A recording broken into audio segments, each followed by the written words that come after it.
Well, it was inevitable. We talked about this morning, just not too long ago. It is official now. Alex Grinch is out as defensive coordinator at USC. A continuing slide going back to last year, where the defense consistently cost USC meaningful games, possibly cost them even the championship game on one leg. A more stout defense might have allowed USC to go to the college football playoffs time and time again with problems. Run fits, missed assignments, guys not lined up on time. It's become a serious problem throughout the season. We've seen this defense regress. We thought last year bringing in 9 new recruits through the transfer portal, coming in to plug in some key roles that this team would get on track. It looked like early on that was going to work, but even the beginning with all the mixing and matching, it seemed like there were some issues still happening on defense. Now we are here. We are today, where statistically USC is worse off than it was last year, ranking very, very low. 121 in scoring defense, 119 in total defense.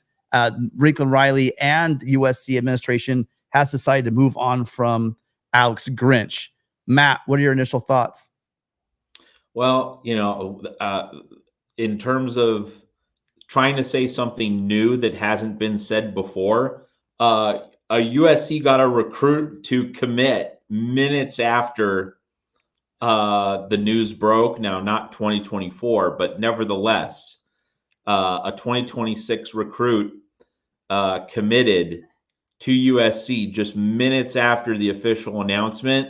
Hard to think that's not connected, that USC gets a public commitment. One wonders how many more commitments USC might get as a result of this. And as we said on the morning call-in show, that's why USC would do this. That's why you would fire him now, to stop the bleeding or at least reduce damage on the recruiting trail. We talked about how, KVA, Kingston Villamuasa, probably didn't come to USC because Grinch was there. How many other St. John Bosco, modern day defensive prospects didn't come to USC because they saw Alex Grinch? They saw they're not getting elite coaching on the defensive side of the ball. So that's why USC did this. Now, if USC had waited 2 weeks, I don't think that's a game changer, as you've said, Tim, because the regular season ends on the 18th. Most teams' regular seasons end on Thanksgiving 1 week later. USC would have been first in line to interview candidates and be able to make phone calls and so on and so forth. But you do it now to reduce damage on the recruiting trail. You take that first step. It's not a complete solution, but it's a first step in terms of telling defensive prospects, especially those in Southern California, that you're serious about making changes. We can speculate on whether Jen Cohen or Lincoln Riley did this. I think the most reasonable answer is they conferred. They said they both agreed, yeah, we probably need to do this at this time. And that does lead into the next part of the conversation, and that is, is Lincoln Riley going to get his pick of defensive coordinators, or is Jen Cohen going to insist, no, you got to take this guy? I would think that they're going to have conversations about that Jen has her list, Lincoln has his list. They're going to try and meet in the middle, get someone they're both happy with. It can't just be Lincoln's guy. But Jen Cohen needs to give Lincoln Riley some wiggle room.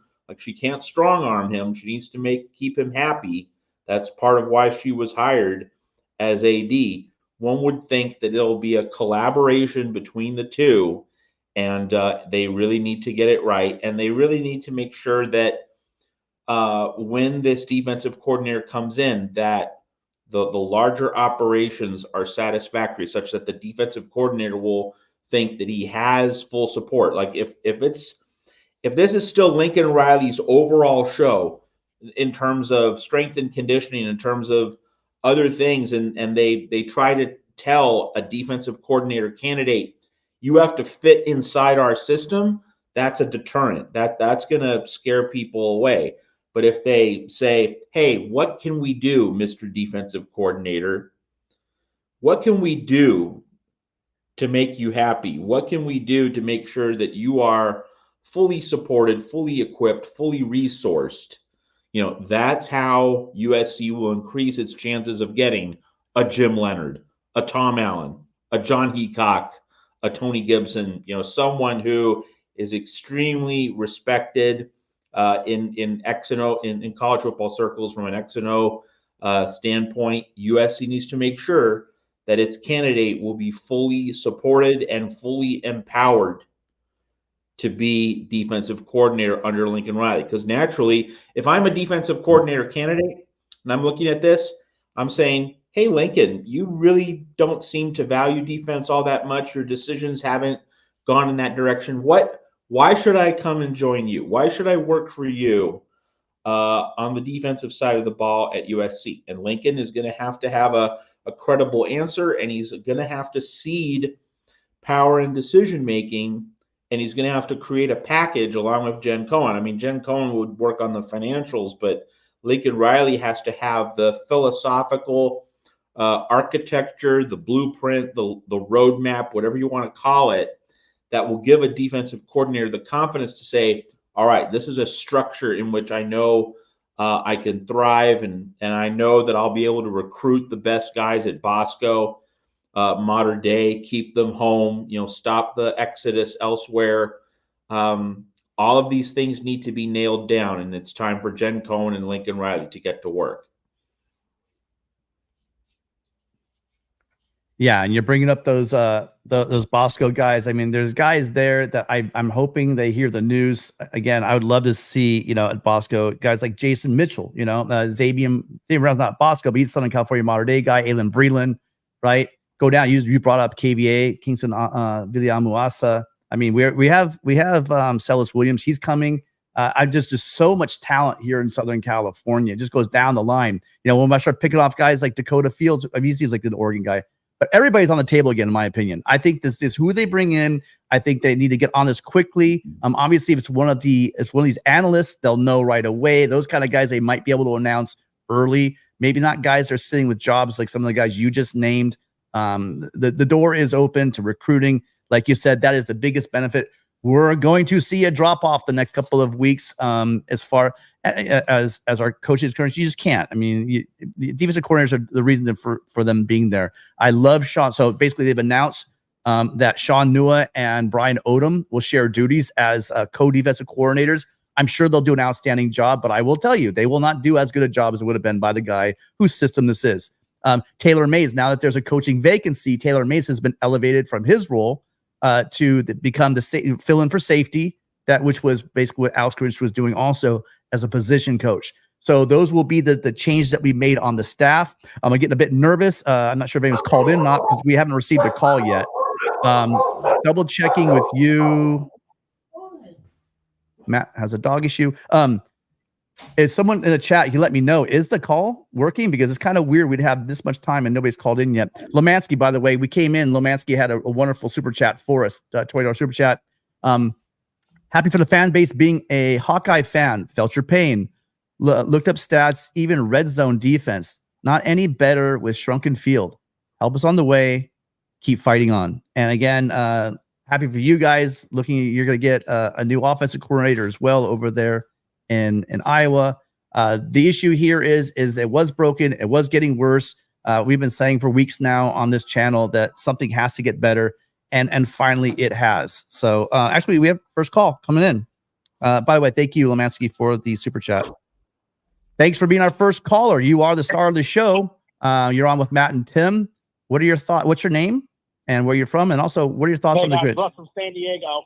Russ back. How you doing, Russ? Time today. Yeah, how you doing? Good, man. Good. Thanks for. I was hoping you guys were going to do an encore. I saw the news and I'm like, they got to get back on for another one. So this is exciting.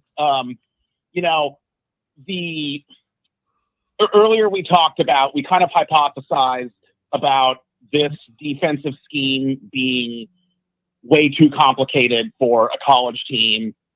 And, I'm very curious because you talked about earlier on this afternoon show about how we brought in like 8 or 9 guys and we were all very excited for them. And the logic was like, listen, our defense was ranked 100th last year. We brought in a bunch of proven college players. We're not talking freshman recruits. We brought in proven college commodities. How could the defense not be better? And, it's just part of the problem. I haven't, we'll find out, is we haven't seen enough of these guys. It's very peculiar that we've all been, how often have we been talking about wanting a Keon Bars and a Bear Alexander on the field at the same time? How often have we seen a Jake Sullivan on the field? If we go out with next week against Oregon and we play a decent defensive game by merely switching up the personnel and simplifying it a little bit, the press conference is going to be epic, where all the media members are going to get to sit there and ask Riley the question, man, imagine if you would have done this after the Tulane game. So I think we all need to be rooting for something like that to happen, because Lincoln Riley, again, he's on the cusp of becoming a truly great coach, but it's it's that last 5 to 10% in life that's always a problem. I'm sure, listen, none of us are 20 here. We've all been heavy in life where we might need to lose a little bit of weight. You know what I mean? That first 20 pounds you need to lose is a lot easier than that last 10. Lincoln Riley's on that last 10 right now. I mean, he's creeping up on becoming truly great, and hopefully experience makes him take a long look in the mirror about that 5 to 10% he needs to close the gap. But that's all I got for you guys. Fight on, and I can't wait to hear your thoughts. Russ, yeah, awesome. I mean, we just touched on everything that we just briefly talked about. Before I get the super chat, welcome you guys, Tony Altamore, to the show. Tony, guys. Right on, Tony. What are your thoughts on the new hire? I think it's great. I just, and we talked about this a little bit last night. I just think they need a change. Sometimes you just need a change in a job like this. There could be lots of reasons. I mean, Alex Grinch is a good coach. He's just not the right coach for us right now. And this is not the first time, I think, that that USC has just not been the right place at the right time for a coach who's pretty good. You look at Sark, look at Kiffin, look at plenty of those guys. And so it was a decision that needed to be made. I'll tell you what I noticed though. This week we saw 2 badass, brand new female ADs step in and make a major personnel change against the coach's desire. I mean, based on what we've seen from Lincoln Riley, I don't think there's any question to me he didn't want to make this change. And we watched Beth Gates and Jen Cohen both step in like bosses and get the job done that had to get done. That's a good point. Really good point, Tony. Excellent point. Really quick, we jumped this super chat, and we got a call. Tyler Evans, thank you to $4.99 super chat. I'm not a USC fan, but I'm just wondering, what are your expectations for the last 2 games of the season on defense? The gentleman on the screen on my right, they are basically said this they've said this for a while. They've said it. They said, cut it now, right? Cut bait. It's time to move on. There's things you can do with, as far as recruiting, as far as morale on team. I was saying, no, you know what? I want to hang on for this UCLA game. To me, it's still, there's benefits to both. It's done now. He's gone. And, now we move the process of the search. The searches begin. I would say we had the extra week because of the bye week to get out earlier. Well, now we've just added 2 more weeks to that search. So we're going to get out ahead of everyone. I know this will be a highly coveted job. All right. It's not the right fit for everybody. Either they're culturally for us or for them. But I know, like was just alluded to, I know that Jen Cohen will hire the right, that we again, you guys, for years, we didn't have the right kind of administration to make these hiring things. I have no doubt Jen Cohen, she's known for good hires. I'm really excited about what's coming forward for USC. I will tell you, Tim, I talked to a friend last night real quick, who I was thinking about what you and I were talking about on the show. And it's sort of one of the things that I was thinking about is I wondered, and this is going to sound bad, don't hate me, everybody in the chat.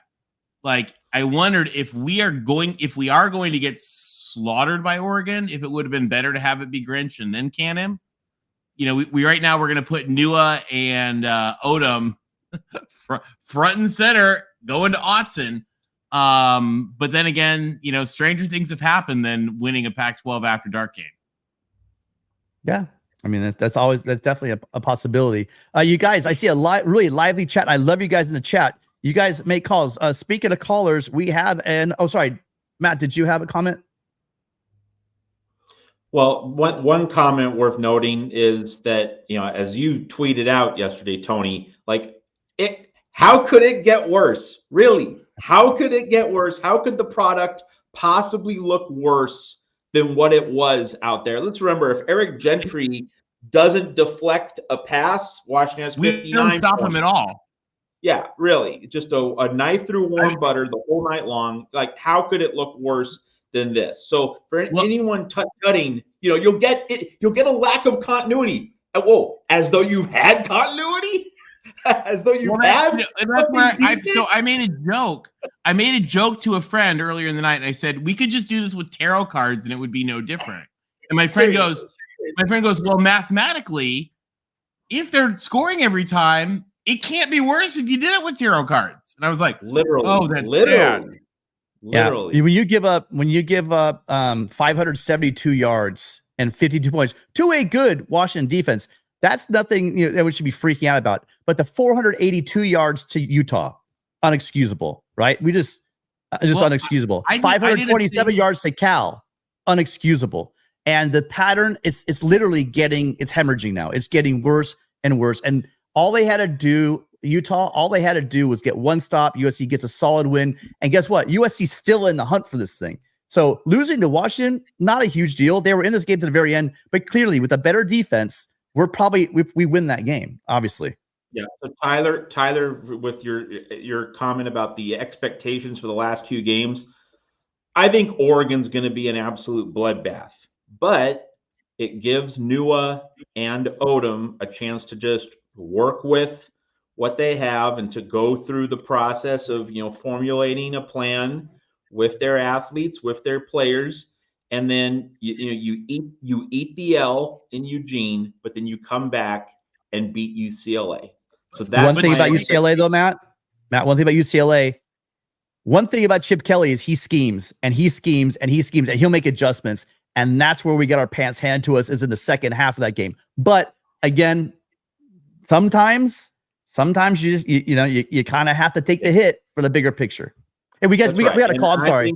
Okay, we got a call. I think that in terms of my expectations, eat the L against Oregon. Make sure you beat UCLA. That's where I'm at.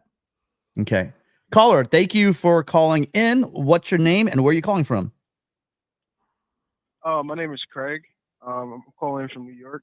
I live in New York and I'm a USC fan. That's crazy. I tell you what, listen, this call-in show, I'm getting so many people. Most of our callers are from out of California, which is great to hear. Thanks, Craig, for calling in. Appreciate it. Yeah. I'm a big USC fan, because Reggie Bush is my favorite player. I think he's the greatest, college player ever. But I just wanted to say, I think a lot of people are forgetting, right? Do we even want Lincoln Riley? I know this is probably crazy to say, but do we even want Lincoln Riley due to the fact that he said that he's been, having his hand on the defense this whole year, and this is what his hand looks like? Do we even want him? I know we paid $100 million for him, but if this is what we get for $100 million with his hand on the defense, I think it's time for him to go. I'll give you a brief answer. I don't even. Yeah. No, really quickly. We'll come back to you. Don't worry. You're not going anywhere. My brief answer, I'm sure these guys, I'm going to steal words out of their mouths. He's a young coach and he's growing. He's been a coach for a while. That's one thing you kind of go, and he kept Grinch a little bit too long, question mark, but let a coach grow, right? He is a brilliant mind. It's not like my issue this year is simply that he hung on. It was a gamble that he made with Grinch, and he gambled and he got it wrong. No matter what he did, if he'd brought in a new DC and we squandered his year trying to get in a new system, whatever, people would have bitched there as well. I think he made a gamble hoping that with the new additions that it would work. It didn't. Hopefully he learns from this and we move on. That's my point. You guys? And I'll also add too, quite honestly, I don't think we had to even get to today where Grinch is publicly fired. I honestly believe part of my issue, and this is the Lincoln Riley growth area, the lesson for him to learn, and this is a lesson that a well-experienced AD like Jen Cohen can help teach, is you gotta just own the issue. I mean, if Lincoln had just said, you know what, yeah, if he said 3 weeks ago, there are a lot of problems on defense. We're going to make a lot of changes. We're not going to talk about it right now, but next year will be very different. I don't think we even get to today at that point if he makes that. If that's just all he would have had to do. Matt? One point worth mentioning in all of this is that, Jen Cohen went through a very problematic period at the end of her tenure as Washington AD with a coordinator. She hired Jimmy Lake as the successor to Chris Peterson as head coach.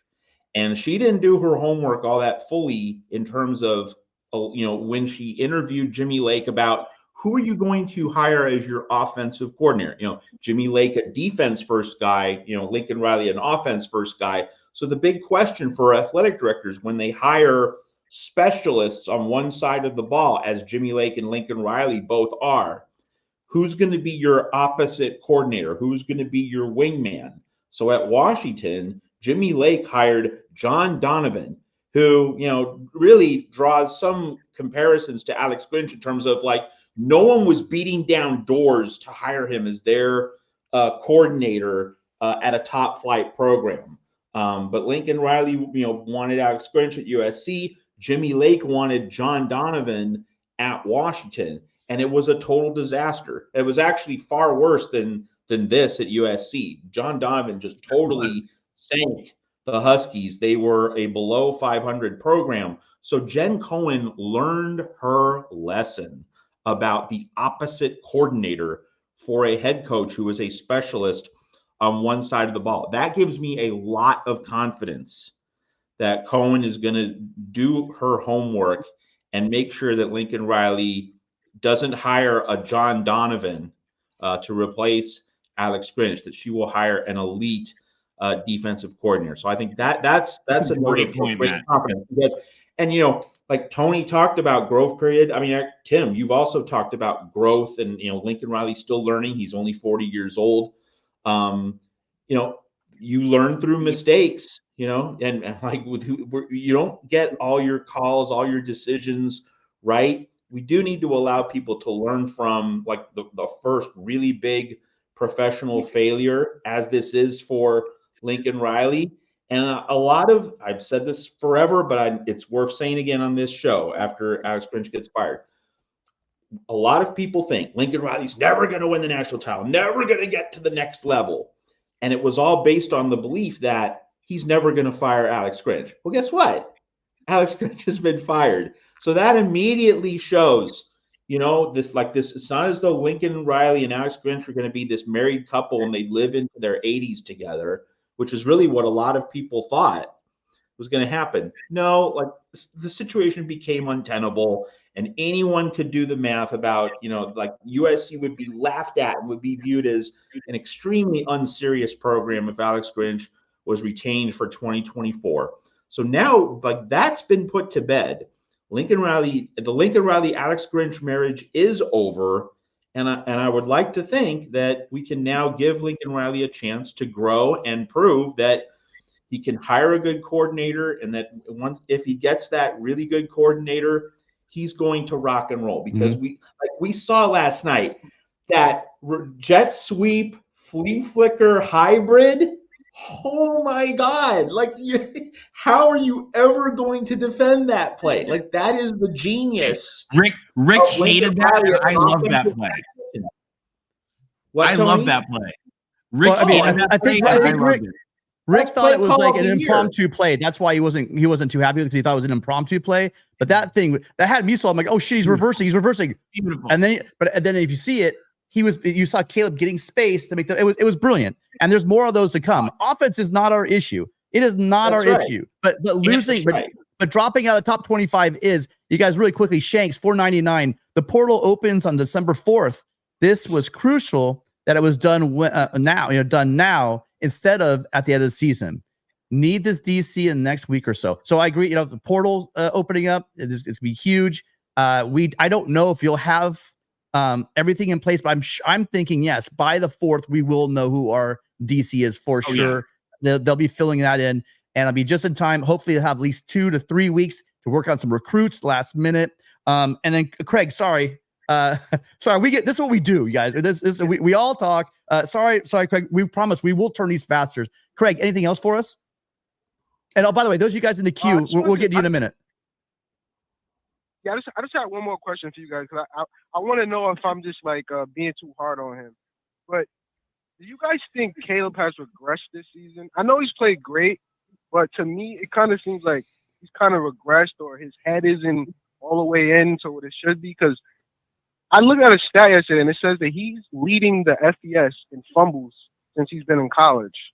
And that's just alarming to me, especially for him being the one who holds the ball the most in the game. Fumbles or fumbles lost, because there's a difference. That he has some fumbles, but usually he recovers them. Yeah, fumbles. Okay, fumbles, not fumbles lost. I don't think he's leading in fumbles lost. But I will say this to you: he has an injury on his throwing hand. It's not been disclosed. They don't disclose this kind of stuff. Also, as far as him regressing as a player, you watch that Notre Dame game. That just exemplified the difference in our offensive line. Last year, our offensive line with Nealon and Voorhees was exponentially better than it is now, because those guys, you know how it's the most important unit to work together and get those snaps. Those guys had just tons of snaps, hundreds and hundreds and hundreds of snaps together. So they worked as a unit. It's not that individually these guys we brought in aren't up to stuff. I mean, these guys came in with high accolades, playing well where they came from. It's just they did not gel as a unit. They're getting better. And the best news is also, if you're worried about we're losing Caleb, we have a bumper crop, an absolute crazy crop of freshmen, I think, right now that will be redshirt freshmen next year, coming in to compete and push these guys for positions on the offensive line and fill in line guys that we will be losing.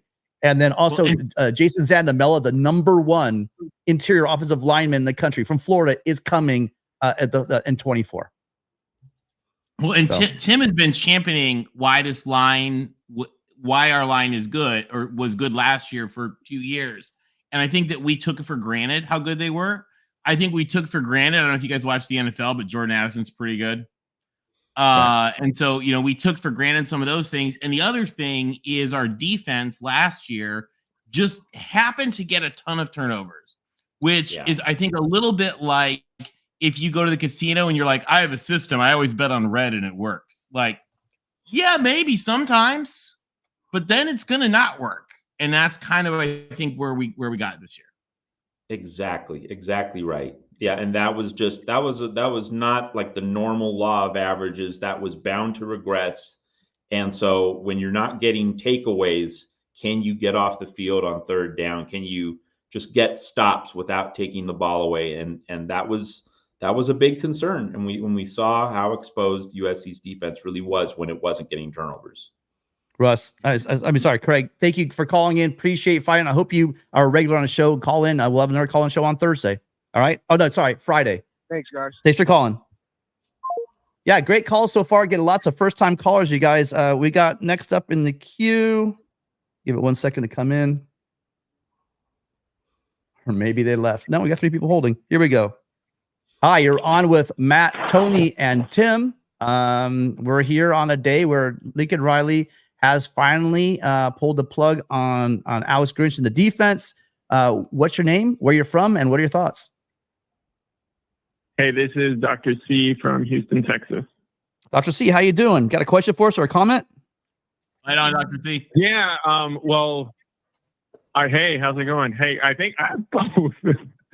So this is great to hear. I mean, I'm sure Grinch, you feel bad for him because he loses a job, but it had to be done, and I'm glad they're doing it now rather than just wait out the season and have another 2 games of horrible defense.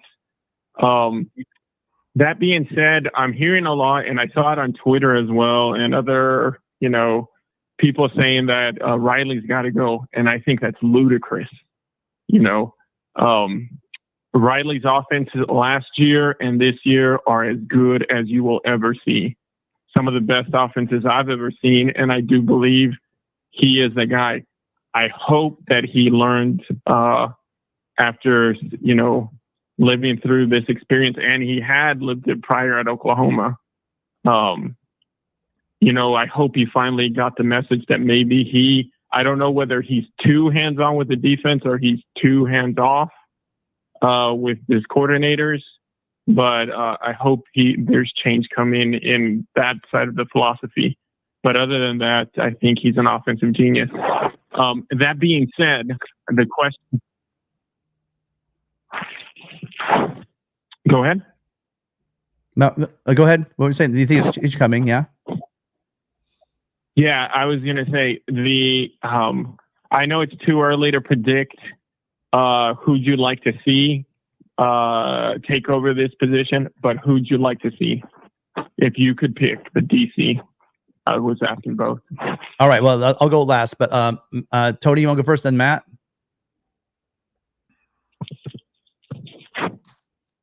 You guys? I mean, I guess it's stereotypical to say, wouldn't it be great to have Jim Leonard? But I would defer to, like, there are people that really need to look at, like, scheme and who our people are, and you know, whose scheme would fit well with the talent we have. So I'll defer to some of those, like, really good analytics folks, like the guys like Dave Bartu. I don't know who helps USC, but whichever of them are helping Jen Cohen make that choice. And I'm sure Jen Cohen will be very involved in that choice. Matt? Yeah, so I think Jim Leonard is the USC fans also my preferred choice. Like in a perfect world, if we can get him. But the scuttlebutt inside the industry is that Jim Leonard wants a head coaching job. So in terms of candidates likely to accept the job, you would not put Leonard at number one. And so it's really going to be really interesting to see, like, who wants this job really badly, more than any others. We also need to look at the hot seat for head coaches who would make really good defensive coordinators, and two very interesting hot seats: Tom Allen at Indiana and Dave Aranda at Baylor. Baylor lost to Houston at home yesterday. That's going to turn up the heat on Aranda at Baylor. So we need to watch those situations at Indiana and Baylor. I think Aranda and Allen would both want to stay on as head coach, but if their administrators, if their athletic directors fire them, then they come on the open market and they become instantly the two candidates most likely to say yes. If they get fired, then they're not really going to be hot properties as head coaches. They would probably love the chance to go to USC and be a defensive coordinator. So you really want to be paying attention to Indiana and Baylor over the next few weeks to see how those situations evolve. Now, if we go through a scenario where Indiana and Baylor win a couple games and Allen and Aranda get retained, then you need to look elsewhere. And I think my best next candidate after Leonard, after Allen, after Aranda, look at what Tony Gibson is doing at North Carolina State. Held Miami and Mario Cristobal to just 6 points, shut down Clemson's offense the week before. And here's the thing about Tony Gibson. He used to coach at West Virginia in the Big 12 against Lincoln Riley. And so if my preference is that USC gets someone with Big Ten knowledge, I think the benefit of that is obvious. But if USC can't get a Big Ten expert as its defensive coordinator, the second really significant strand of thought, the second pool of candidates should be guys who coached against Riley in the Big 12 and who would be strong on their own merits, but who could also be valuable by self-scouting against Lincoln Riley. They would be able to be in the film room and say, this is how we attacked you in the Big 12. This is how elite defensive coordinators are going to go against you in the Big 10. Here's our idea for a variation, a wrinkle, something different. So getting someone with Big 12 expertise who went against Riley, Tony Gibson, he's working at NC State, but he coached against Riley at West Virginia. John Heacock of Iowa State, and of course, he's unemployed right now, but Gary Patterson, like if he wants to be enticed out of retirement, those are three very interesting choices if Leonard, Allen, Aranda don't materialize first. I heard Connor Stalions is available. Yeah.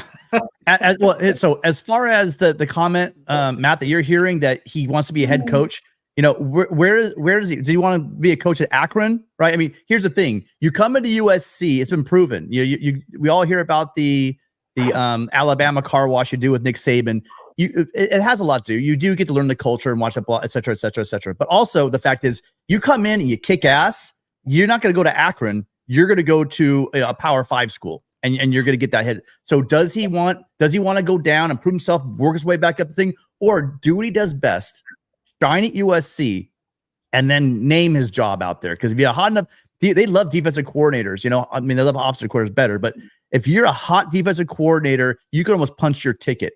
Especially think about this: you're going from where are we 112th or whatever, and then instantly, no matter what you do, you're gonna have instantly in year one, you're gonna be better, and you build on that in year two. There won't be a lot of heat on you. I don't know if you want to start with USC schedule, but the same thing is you. It gives you an opportunity. It's been proven at USC. You shine at USC, you get NFL jobs, right? So you don't even have to shine. You can coach for us for like a week and a half and get an NFL job, I think. Yeah, right. See, there you go. So, you don't even have to let your business cards finish drying, and then come back as an analyst. But then, yeah.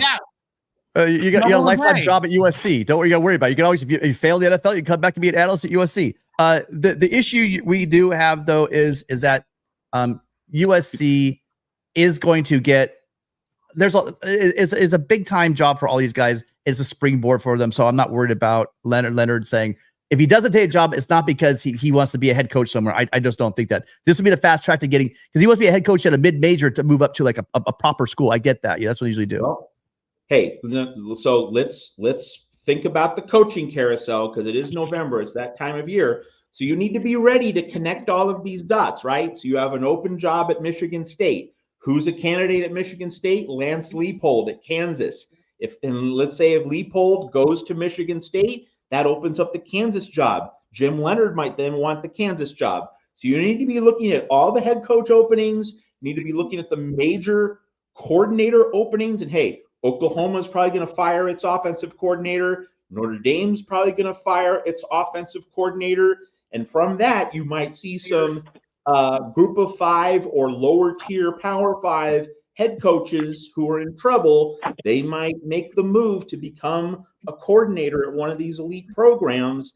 And through all the chaos and all the cross matching that happens there, that's going to affect Jim Leonard's options. It's going to affect the options of other candidates. So, and hey, at Trojans Wire, we're going to be laying these things out because that's what we do here. But you want to begin to study the various jobs, where the hot seats are, and which coaches might feel the need to move from one job to another, maybe a lateral move, maybe a downward move, maybe in some angle for an upward move.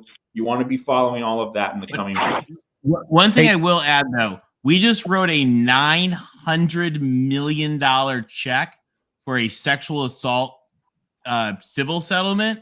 So you can be sure that nobody we hire will have come from Baylor, Paterno Penn State, Mel Tucker, Michigan State, like that. We will not be hiring anybody who has a shady past, particularly in that. And again, $900 million check we wrote. Hey guys, we're Mel Tucker, forget it. I've seen Mel Tucker in the chat here. Forget about it. Period. Hey, Matt and Mark, we've lost 6 calls in the past 5 minutes because this is a call-in show. You guys are awesome. I'm talking to. It's a great day for all of us. Let's start turning some calls out. You guys ready? Sure. You guys ready? So Dr. C, thank you so much for calling in. Appreciate you, man. As always, talk to you soon. Okay. All right. Take care, guys. All right. Thanks, Dr. C. Bye. Guys, so those 6 guys, please call back in. And I think I have a couple people that are been waiting quite a while that I'm waiting for. Hi, where are you calling from, and what's your name? Hey, this is Cam from Thousand Oaks. Second call today. How you guys doing? What's up, Cam? Yeah, we're trying to speed up the calls here really quick. What do you think? The firing? Do you have a question for us, or you just want to celebrate? Red Rover. Send Aranda on over. I heard Tony's comments, and it's great to have Tony on the show. He makes a great show even better. But I disagree. Dave Aranda is a California guy. No. I meant I meant Art Briles Baylor. No. Current Baylor's all good. Gotcha. Okay, I gotcha. So, Dave Aranda has a similar track to Lincoln Riley. He's a tough son of a gun. He studies. He has done his footwork. He's stumbling a little bit at Baylor. What a great opportunity for us. But yeah, he's not available yet. So I hope the timing works out. That's my opinion. I would love to see Dave Aranda in Cardinal and Gold. You guys have a great rest of your day. I love you guys doing the shows. Fight on. Fight on, Cam. Thank you so much. Appreciate that. All right. Again, just to clarify, I totally agree with you. I think Dave Aranda is awesome. I was talking about the Levy, Briles, that crowd. That's who USC wouldn't touch. Dave Aranda's like super like values-based leader. Like Dr. Sample would love him or would have loved him. All right, caller. What's your name? Where are you from? Caller, are you there? Hello. You're still in line. Can you hear us?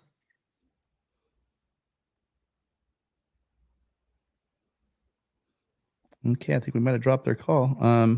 You're still on the line. Are you there? I can hear my voice in your background. Hello, you're on with Matt, Mark, and Tim. I'm sorry, Matt, Tony, and Tim. I've been called worse. I just used to saying those 3 lines.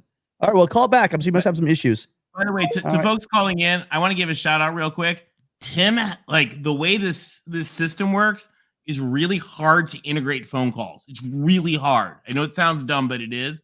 And Tim has masterfully like jerry-rigged an awesome system for us. So we appreciate your patience because like Tim is the hero of how he's been able to craft this together in some things that are way harder technically than they should be. But Tim is the hero of finding a way to make it work. Thank you, Tony. Caller, what's your name and where are you calling from? This is Craig again. I just had to ask you guys this question. I forgot to ask you guys when I called in earlier. Okay. What do you guys think? I saw article about Coach O. I know guys know Coach O. What do you guys think about Coach O coming in and coaching defense? He said that he'd be open to it. All right. Well, think about Coach O coming in and coaching defense and giving us some toughness, man. All right, Greg, we got you. We'll answer your question really quickly, but we got a lot of people behind you. So thank you for calling. We'll cover that really quickly. Appreciate your call. Coach O, guys. I love Coach O. He's a USC guy. He's not a defensive coordinator. He's just not a defensive coordinator. And quite frankly, he's kind of been out of the game for a while. Not sure how he would help things. I think he's like a minister of culture. Like a McConaughey kind of like minister of culture. Like come in and fire people up and then don't call plays. You guys, the queue is wide open. We've lost 8 calls in 7 minutes. We will move through these things faster. Go ahead and give us a call. Really quickly, let's hit Matt Ritson. Matt, thank you so much for a super chat. How about Wilcox at Cal as defensive coordinator? We've already done that. USC's tried Justin Wilcox. Yes, we've been there. We've done that, and it didn't work out the first time. But I mean, no, I guess is the way to say it. I don't think either party is interested at this point for that. Can we go Steel Landing? So you guys, calls are the call line is wide open. First come, first serve. Give us a call. The number is right above 888-997-4539, 888-99 One of you 8 guys that called earlier, go and call back. Would there be anything more awesome to Oregon Twitter than if Jen Cohen stole Dan Lanning to come to USC? That would just be awesome. My brain just exploded. I mean, not going to happen. I'm just envisioning like the Twitter meltdown. Yeah. I think we could, honestly, if we're looking for a defensive coordinator, I think we could do better. I'm going to say that right now. I mean, I have no doubt in my mind we could do better. If we're talking about defensive coordinator, we could absolutely do better.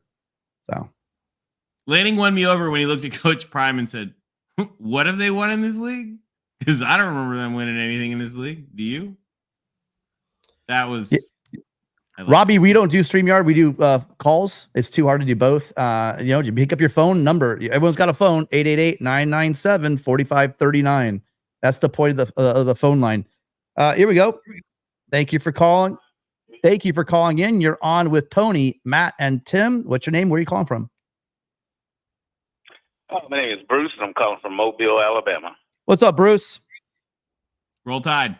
Hey, how's it going? Yeah, I'm happy with the news, and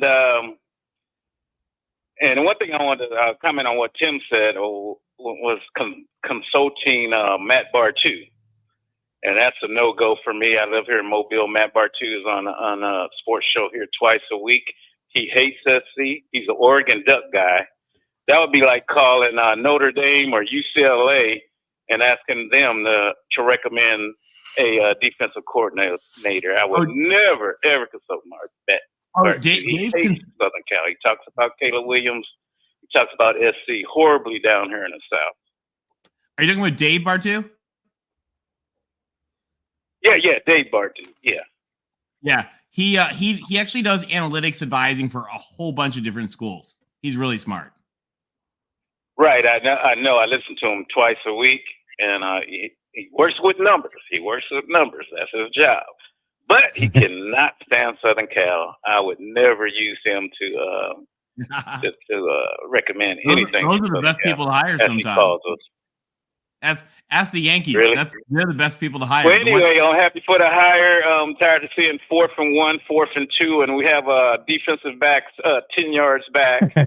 And then sometimes when a camera shows an overview of the offensive line and defensive line, you see built-in holes on the left or sometimes in the middle and the right. I'm like, how is this even possible? But anyway, I'll let you guys discuss that. True. But I'm happy, like you said. Hate to see somebody lose their job, but if we had someone else, you never know. We might only have one loss, guys. Maybe even none. Who knows? Yeah. And also, guys have a great day. Thinking about UW, and Matt made the brilliant point talking about how bad UW fell. If our really bad fall is that we lose 3 games and a couple of them are just some of the highest ranked teams in the country, we could have done worse. Yeah, and you rewatch some of those games, it comes down to like 3 heartache plays, and it just breaks your heart. It's like, if this play would have happened different, or that play we still could have won those 3 games just on based on 3 to 5 plays, which makes it more heartbreaking than anything. Yeah, for sure. Yeah, great call. Appreciate it, Bruce. And I'm with you. I don't trust that guy. What you told me, Tony, I don't care. He's good with numbers. If he hates SC, he hates SC. He might end up giving, hey, hire Wilcox. Hire Wilcox. Man. I mean, we hired Jen Cohen. Yeah, last week he was saying, he was on the show and he was saying, I guarantee you Southern Cal will not be in the first CFP ranking. And he says, Caleb Williams. He was right. Caleb Williams is not nowhere in the Heisman race, man. This guy hates SC. So, hey, Tim, do not recommend Dave Bartu again. I hope he listens, Dave Bartu. I won't be. You got me sold. Every time, Dave Bartu. He's really smart. But, he's smart. Yeah, he's smart for the SEC. He loves the SEC. Man, but he would kill us. You said it right there. He's got ties at SEC. And he has no love for Southern Cal. Oh, no, there's many people like that. He'd take our check. Right. Yeah. All right, man. Well, thank you so much, Bruce. When I heard his name. Okay. You guys take care. All right, fight on, man.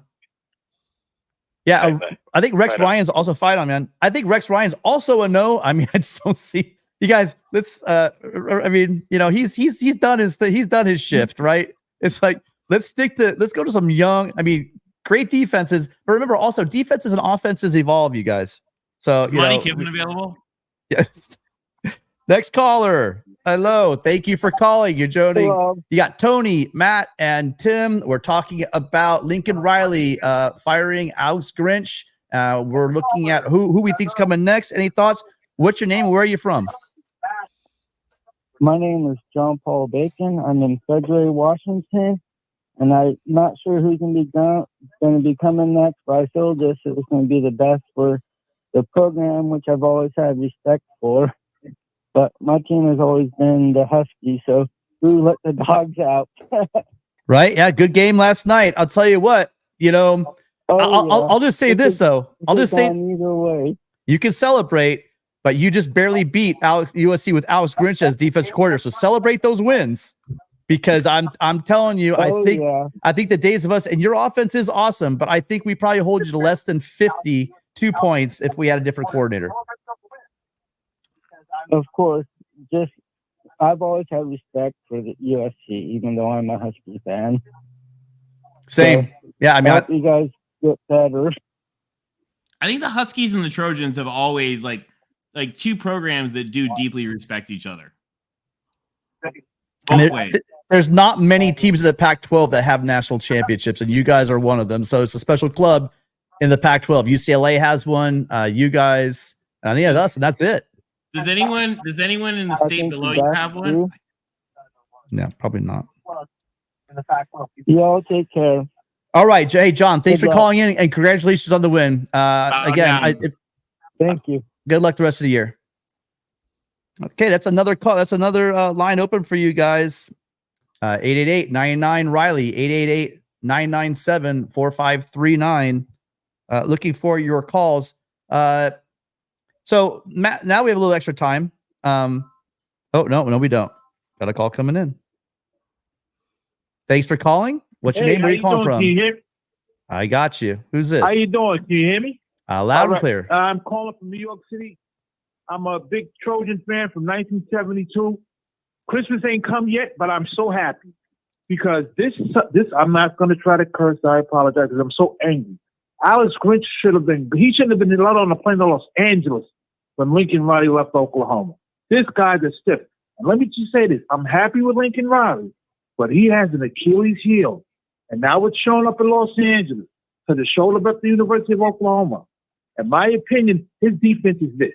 If we score one more point than the other team, we win the game. That's got to stop. It's got to stop now. Now, I have two names. Guys with substance, not symbols. I like Aranda. Okay, granted, seems like a very religious sweet guy. But here are the two names. Since we're going to the Big Ten, you should have coaches who coach in the Big Ten. The first coach, again, these guys are with substance, is a guy named Phil Parker. Look him up. He's the defensive coordinator. I said defensive coordinator. Okay, from Iowa. Don't talk about it. We know who that is. He has nothing to do with that. Okay? Yes, please, and thank you. We'll take him and his staff any day. Yes. Okay. He's got 37 players in the NFL. And you can look this up. Huh? No, we would take him tomorrow. Awesome. I didn't hear you. You don't need to sell us on Phil Parker. Not at all. Absolutely with you on that. I don't know if he's available. That would be great. I hope so. Pay him what he wants. The second one is a guy named Jim Leonard. He was the head coach at Wisconsin, and he should have had the job, but he's known to be one of the great defensive coaches. 6 teams in the NFL tried to hire him. He wanted to take the year off to be with his family because he was so upset that he was retained. That's another guy. See, these are not flash guys. I know we're in Los Angeles. I'm from New York. But you know we're in Los Angeles, and he loves to go for the big splash. But it's about substance now, man. Teaching, tackling, fundamentals. What was your name? I missed your. Get back to that. I missed your name in the beginning. What was your name again? I'm Rob from New York. Rob. Hey, Rob. Listen. From New York City. By the way, both the names you just named, they would splash. Those are knock it out of the park home run splash hires. So we're right there with you. Who else you got? Those are the main two. Okay. Boom, again, 37 guys are in the NFL, and most of them were 2 and 3 stars, and they're in the league playing now. So you want a guy with substance, man, who can teach the game. When you come in as a freshman, you develop as a sophomore, and from a sophomore to a junior. Most of his guys don't go pro till after their 4th year, and they're ready to go. Two guys were drafted in the NFL in defense, and they weren't 5 stars. So that's number one pick. Again, I know you guys are out there, and maybe the fan base is too much into names. You're going to the Big Ten. Mm-hmm. It's about rock, rip hard hitting football in the Big Ten. And let me tell you, they're going to be impressed with us. Yeah, those are cream of the crop. Those are A-list, and believe me, if people in California don't know those guys, if Trojan fans don't know those names, they will know them quick. You know who does know those names? Guys like Kingston Viliamuasa, guys like all the studs out here in California that are going to other schools.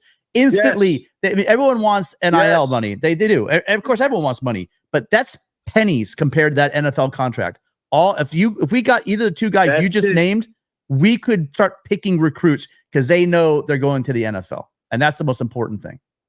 That's all they got to do with the rosters of NFL team. And again, you guys, and they're no nonsense guys, and they'll curse your ass out. They don't play around these guys. They're not kissing the butts off the players. Yeah. They will tell you, this is what we do. This is how we do it. And again, a lot of these kids, in California especially, seem to be entitled. You gotta let them know, this is how we coach. You don't like it, you go somewhere else. But we're going to coach you, and you're going to learn fundamentals, how to tackle, which we haven't done in about a decade. I think that young people in general are very resilient. Okay. And you coach them, they will respond to your coaching. And I agree with you. You know, they're not going to leave because of hard coaching. It's probably exactly what they need, and they excel. Because a lot of California kids that go to many different schools, and I don't know, I'm not there at practice. I don't know how hard-nosed the coaching is at USC. But Rob, anything else for us? Because we're stacking up again in the queue. I'm just happy that guy is gone. I'm not even going to mention his name. Yeah, I'm happy for you. I'm happy for us.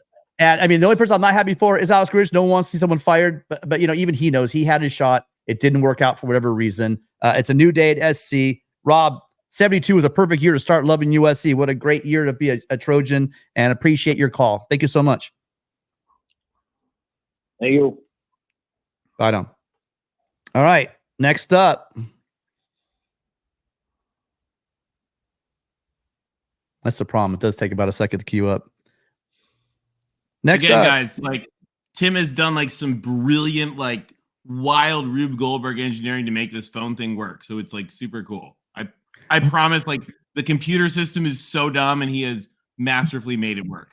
So we appreciate it. It has been a hassle. Hang on 1 second, caller. We got to get the super chat. Human take. Doesn't matter how close of a friend we are with a coworker. If our performance jeopardizes their job, then tough choices need to be made. None of us in this world are immune to accountability and results. And again, I agree with you. And I'm telling you, it's probably a rough day. These people, they have families, they have homes, they have lives. He has a staff, he has coaches underneath them that probably also will be out of a job as well. This is a not easy thing, but like you just said there, it is a business. And if I'm not good at my job and they can replace me, they're going to bring someone in. And that's also, and coaches know this. This is nothing new to coaches. It's coaching 101. You either perform or you get walking papers. Also, millions of dollars in guaranteed salary over the next few years makes like a lot of the hurt less hurtful. Yeah. Sorry, caller. Thanks for waiting so patiently. Oh, sorry. So by the way, thank you, JXB1A2, for the $20 super chat. Thank you so much. Caller, what's your name and where are you from? Yeah, this is LJ from Orlando, Florida. Big USC fan. And this is kind of off topic, but why is Caleb Williams not still in the Heisman race? He outplayed Penix in this game yesterday. He still leads he leads all quarterbacks in touchdowns if you include rushing and passing. Better QBR, better percentage. Why is he not still in the Heisman race? Repeat, hard to do. That's number one. Number two, West Coast bias. Number three, people hate SC. There you go. Anything else you guys want to add? You want to add anything else? The one thing I'll add. Hey, I am happy that Grinch got fired. And fight on. Fight on. The one thing I will add to you guys about the Heisman. This is my personal opinion. This is just a Tony opinion. I think that they should make it a once in a lifetime award. Like, it's presented the next year by the guy who won it the last year or something. I think that the Heisman is the way that it is today, the way that the reporters choose it. They always want the next flashy thing anyway. It's almost impossible to win twice anyway. I kind of think they almost should make it so it just is a once in a lifetime award. Yeah, there's some definite merit to that. I would put all these arguments. Next caller. Hi, you're on with Tony, Matt, and Tim. Where are you calling from, and what's your name? My name is John, calling from Detroit. Calling from where? Calling from Detroit. Detroit. All right. Thanks for calling from Michigan. Yeah. First Michigan call. Yeah, man. Big time. Yeah, no, man. But listen, big time fan. The 72 team is my favorite SC team. Hey, listen, what I was noticing with the defense is that basically it was so much. I was stressed watching these games. Man, I'm sitting there hollering. I'm sitting there watching the game 2 weeks ago. I'm hollering, Lincoln, what in the hell are you doing? And my wife comes in the room and says, I thought you told me you was going to stop watching. I said, I can't stop. I can't do it. I got too much invested. So definitely, man. Definitely glad with the move. Like you said, Parker at Iowa would be great. Leonard would be great, you know. But the thing is, I am really, really happy. I am worried about the game Saturday because the thing about it was I know the Oregon's going to try to bury us. They're getting a lot of our players. They're getting a lot of our players from California, and I know they're going to try to embarrass us. So this is why I'm glad that they made the move now, because you can't be saying, well, hey, look at them. You can see they ain't doing nothing. They ain't doing nothing to the defense. They're not doing nothing. But don't want to see nobody lose their job, but I have to admit, I'm happy. Even the church that I go to is 2 USC guys, me and another guy. He's from Alabama. We love USC. We older guys. And so we got about 25 guys from Ohio State, from Michigan, and then you got a lot of people from Michigan State. So it's all of us always ganging up on the U of M people. So, you know, hey, man, let's get the move. Let's get it going.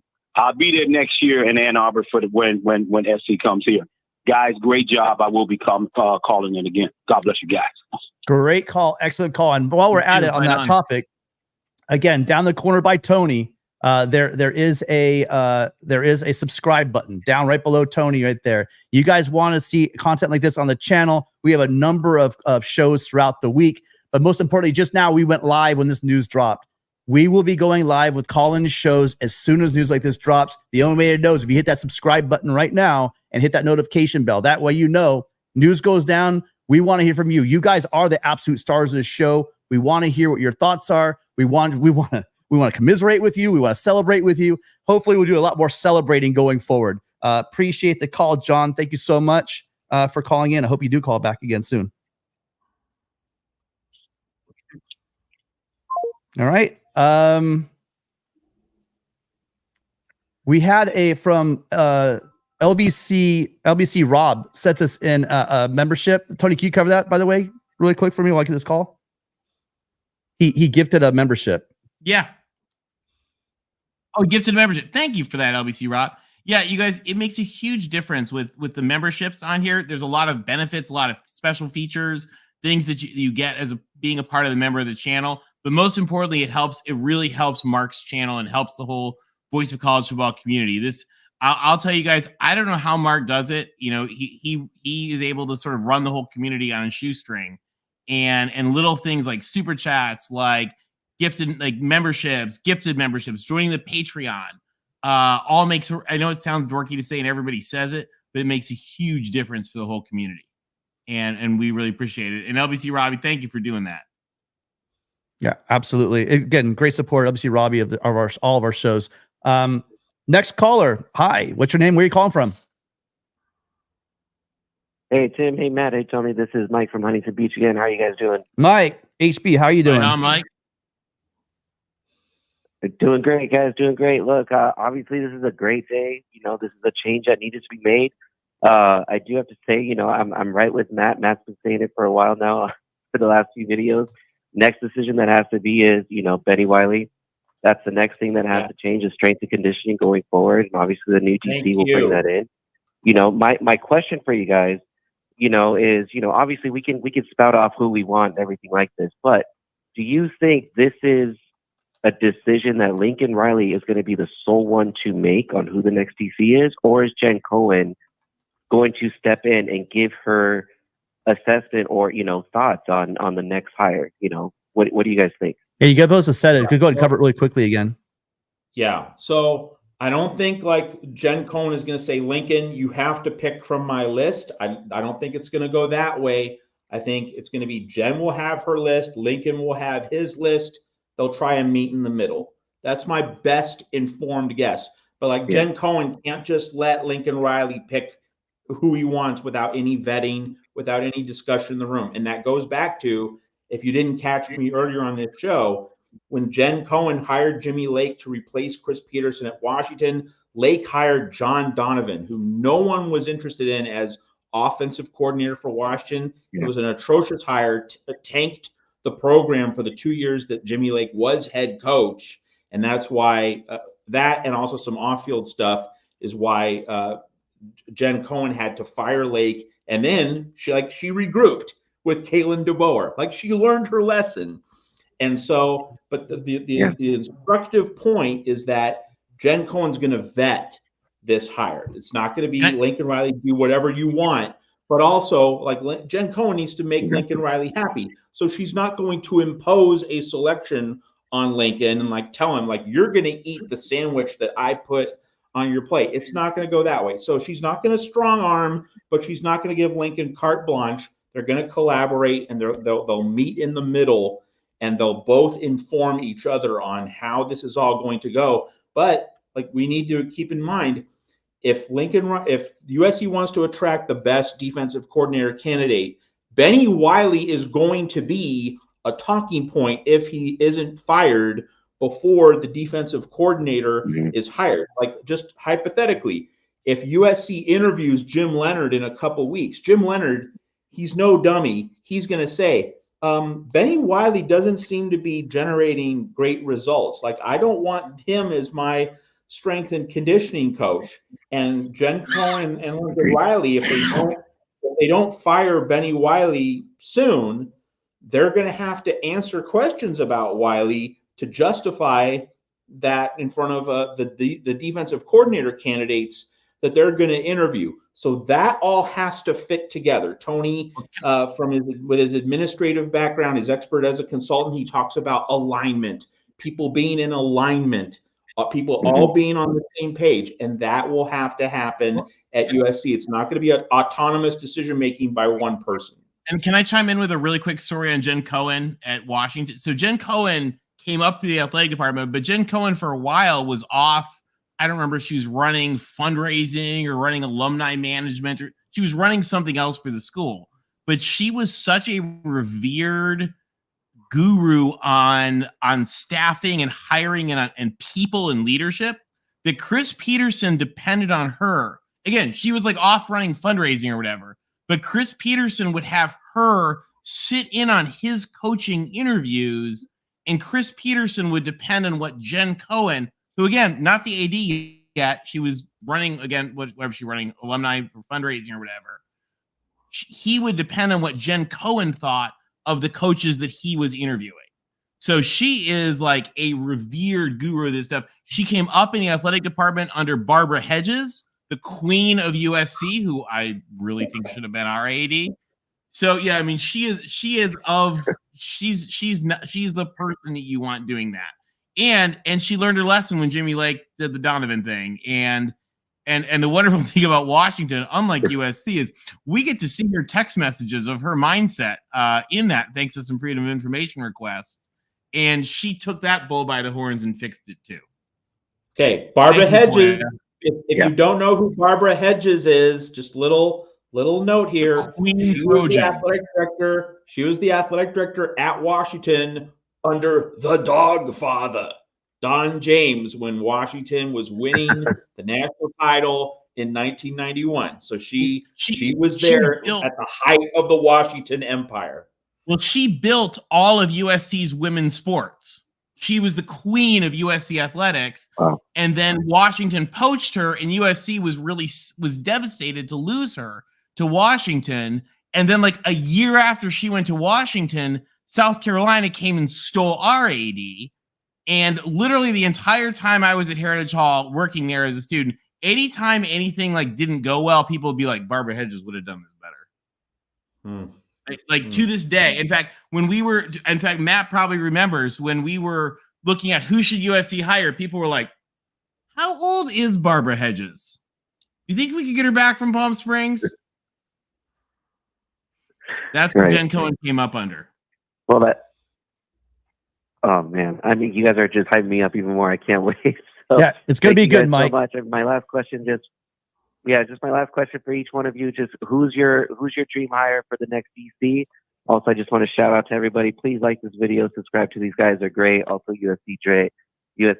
I love listening to your show. I'll be calling back more and more. So hopefully you don't get tired of my calls. So thanks, guys, so much.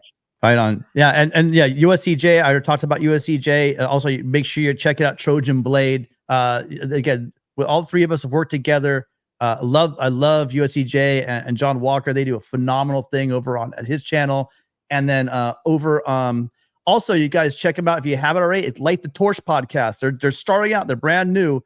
Give them a look. They're awesome over there as well. And then my buddy Gabe, he's over at Trojan Blade. Just phenomenal work. Make sure you're checking out all their stuff. This community is a great community. We all love each other. We all work together. Make sure you're checking them out as well. That opens the phone line up for our next caller. Oh, by the way, Mike, thanks so much for calling in. Thanks, guys. All right. Really quickly, also, before the next call comes in, I want to grab this one. Hecklebird 57.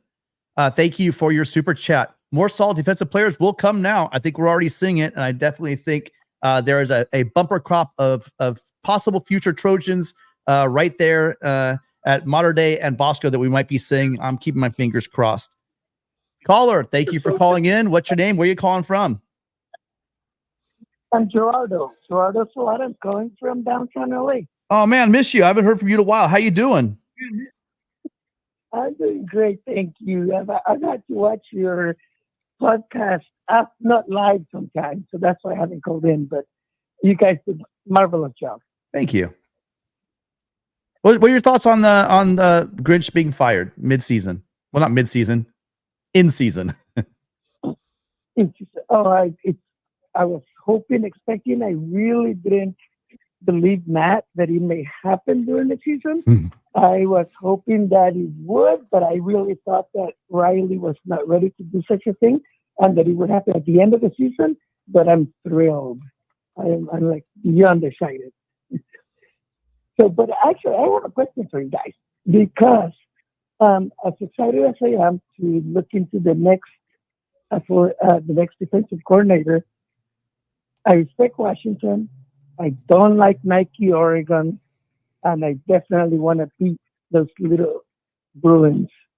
So what changes would you guys make in the next two games in defense?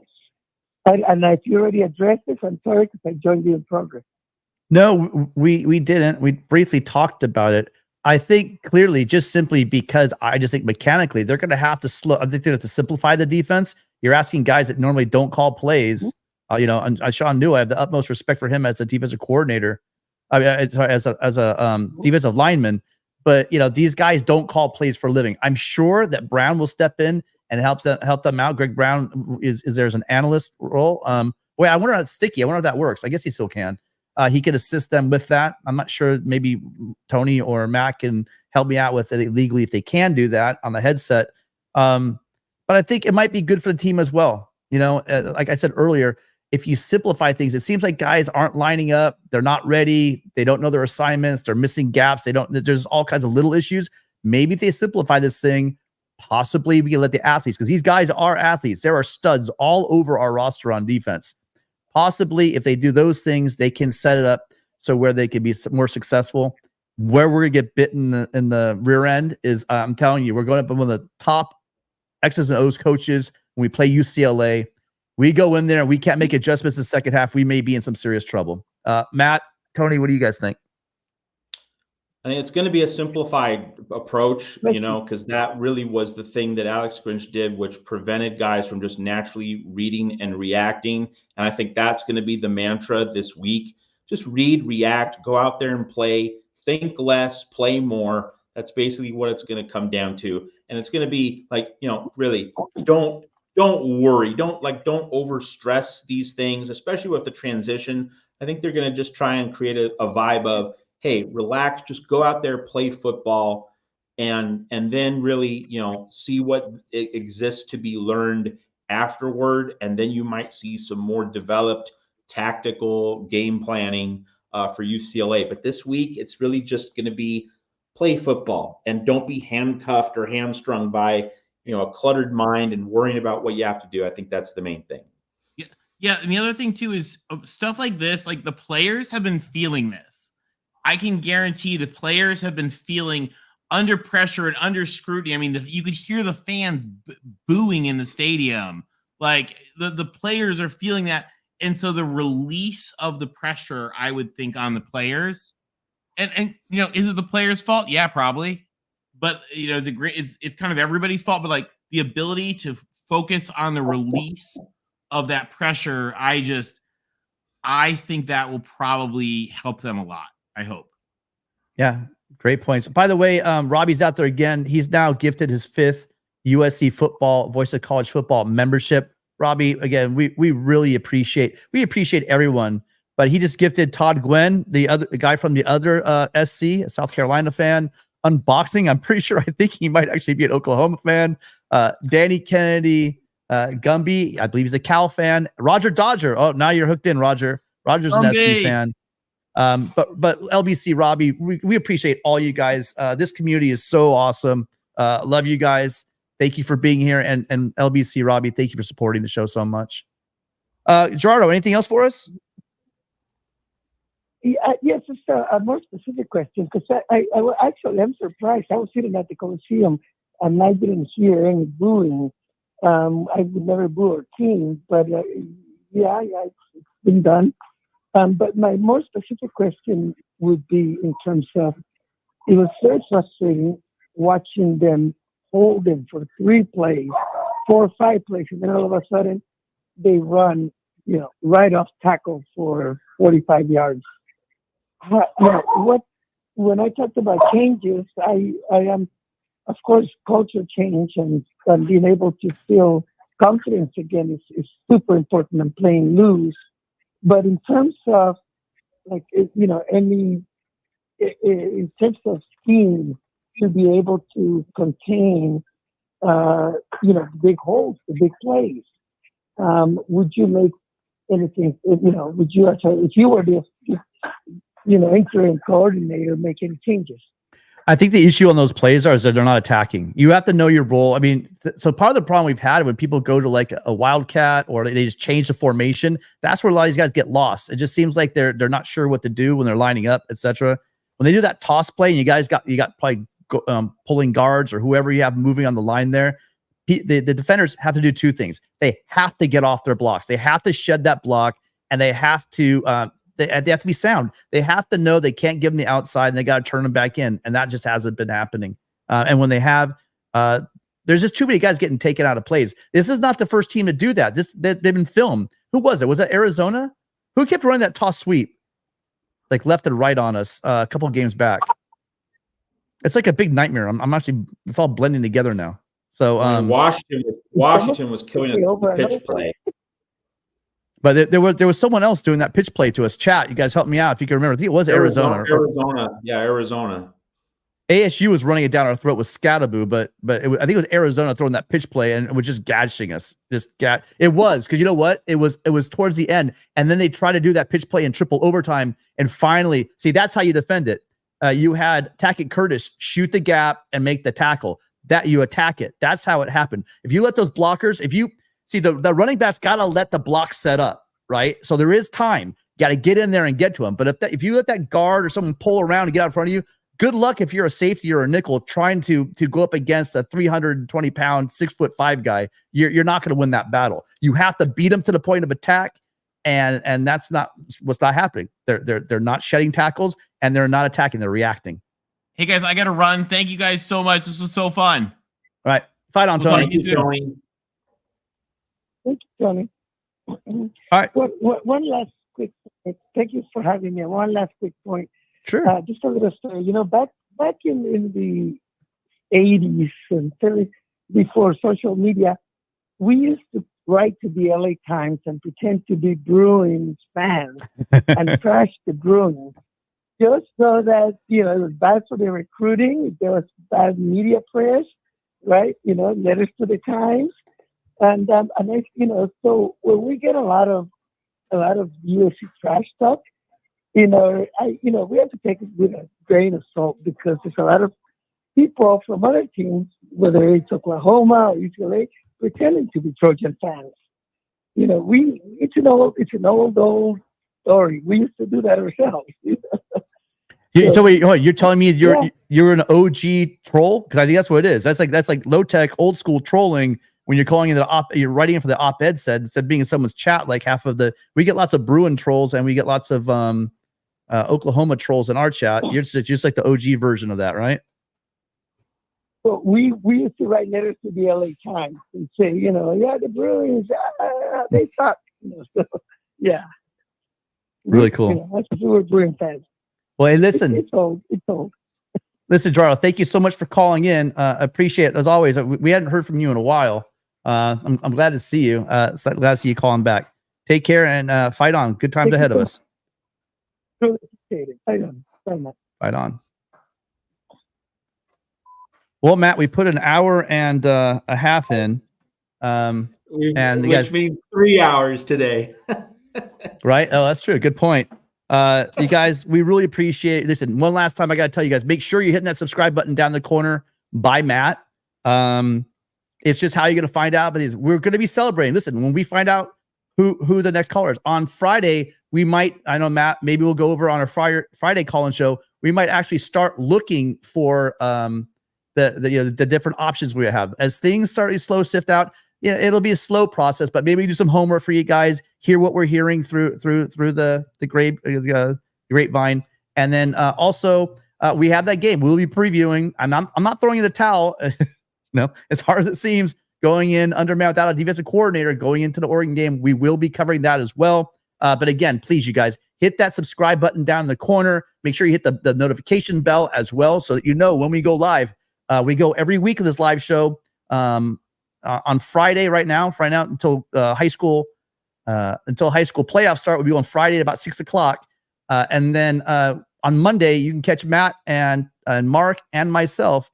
Every Monday, we have the call-in show with Mark. That's our weekly. That's on Monday, 8:00 Pacific, 11:00 Eastern for Trojan Conquest Live. Make sure you check us out. I'm sure we'll be talking a lot about the same topic on that show.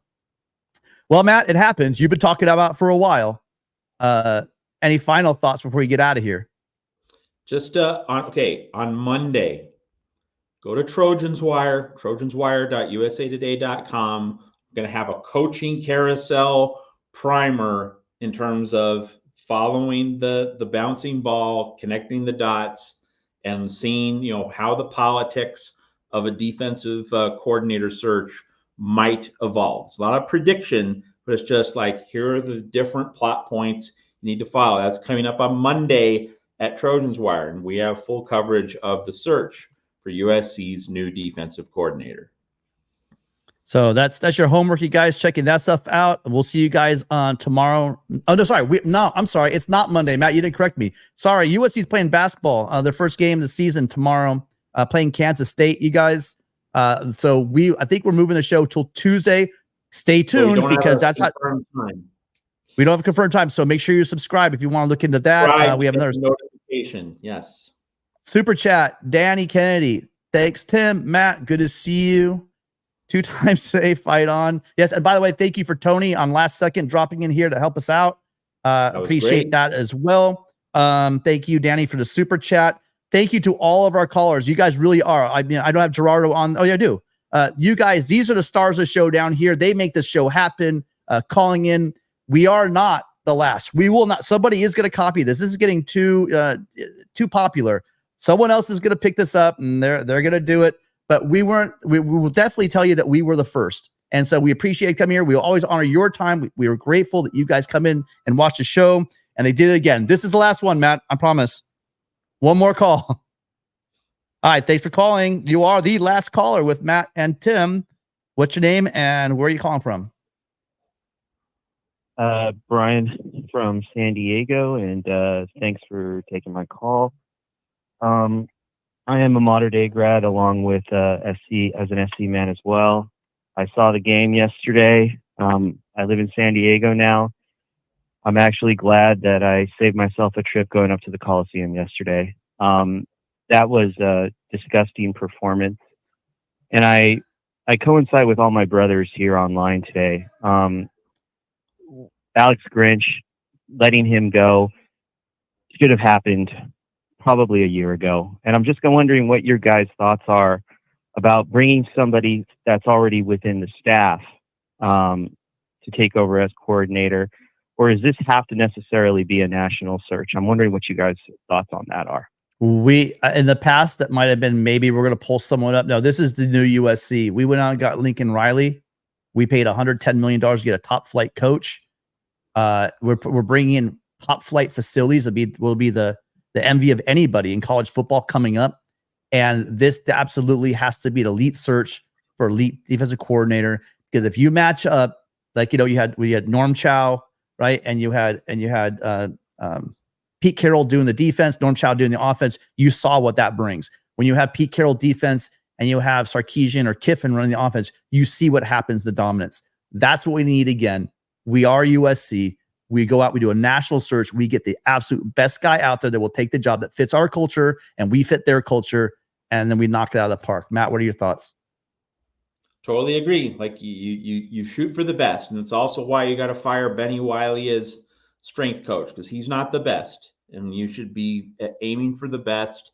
And again, if you're going to interview a defensive coordinator candidate, that defensive coordinator candidate has to be comfortable with the larger situation and the architecture that he's walking into. And so if an elite defensive coordinator candidate says, I'm not going to work for Lincoln Riley if Benny Wiley is still the strength coach, then that needs to force a decision. If Jen Cohen and Lincoln Riley don't make the decision immediately and proactively, if they're not there, then the defensive coordinator candidates and the defensive coordinator interview process might be the thing that gets Benny Wiley out of there and forces Lincoln Riley and Jen Cohen to hire a new strength and conditioning coach. It certainly needs to be someone that the defensive coordinator will want to work with. Yeah, and I know this won't be a popular sentiment, but again, I appreciate Alex Grinch coming in for 2 years in this program, giving his best. You know damn well he tried his best. It didn't work. And we do also know that most likely we're going to lose some really hardworking, great coaches. These guys have families. I hope Trojans out there, you're showing class over the next couple of weeks. We don't need to trash people. They came in, they did their job. It didn't work out. Let's leave it that. Let's be classy Trojans like we could be. Anything else, Brian? It's a universal sentiment right now. We're all hurting right now. And I just want to see the program find that balance. I want to see, we have the horses on offense.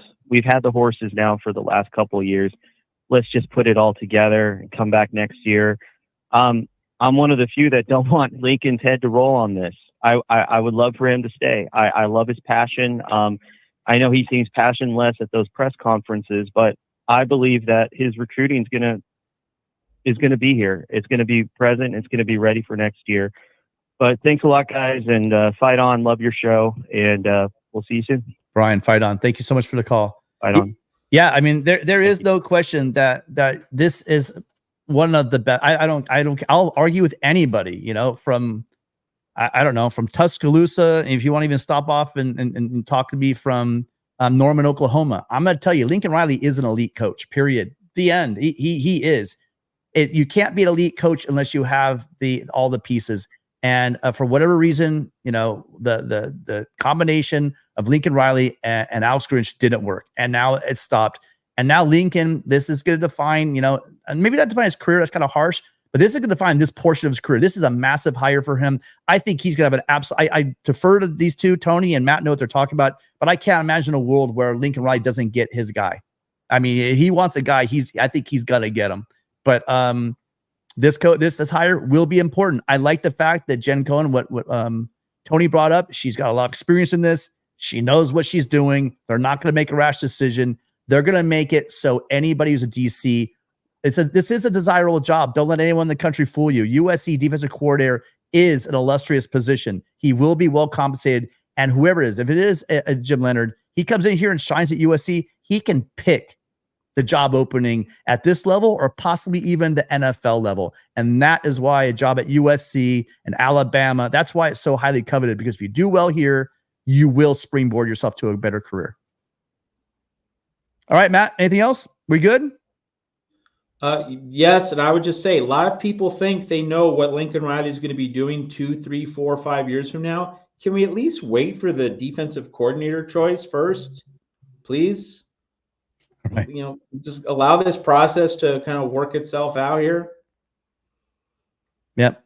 All right. Well, you guys, that's it. That's it for our show. You guys are awesome. Thank you. We love you. We love your support. Thank you for all the super chats. Thank you for Russ in San Diego, Craig in New York, Dr. C in Houston, Cam, LJ in Florida, Bruce in Alabama, John in Washington, I believe. Can't read my own writing. Rob in New York, Leon in Maryland, Brian in San Diego, John in Michigan, Mike in Huntington Beach, Gerardo in LA, and anybody I might have forgotten. You guys are awesome. As always, we appreciate you. Also, I'm dropping the link to Trojan Blades video. Go check it out. If you're lazy, I'm going to drop it in the chat right now. Make sure that you go check that out right now. We love you guys. Fight on, Trojans. Better times ahead.